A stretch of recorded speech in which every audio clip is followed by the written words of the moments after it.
I actually started my career making robots that run rather than walk, because after all, you have to run before you can walk, is what our motto is. It really is simpler than walking. Now, what's the value of a robot like this? Aside from the grand goal of building machines that can do what people and animals do, we're interested in building vehicles that can go any place on Earth without roads and other prepared surfaces. And so here's an example of the robot previously on the snow, and here traveling on mud, and here in water, all situations that wheeled and tracked vehicles have a difficult time, but legged things excel, especially people and animals, and now the robots we're making.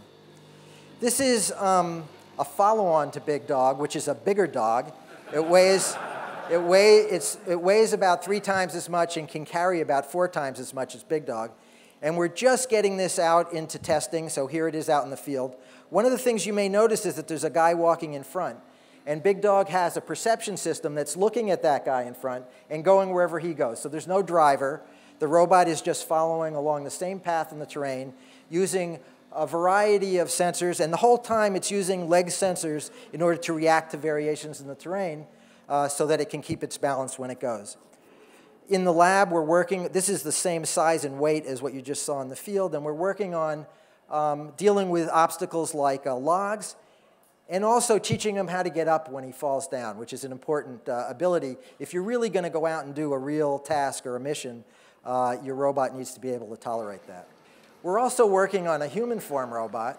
Originally, we designed this to test chemical protection equipment.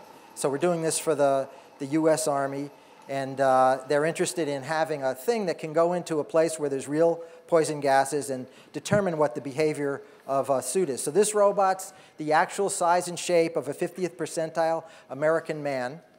And it can do a variety of tasks that a person does. We have a list of them that we had to do. To get it to have shoulders strong enough to do this was a real accomplishment.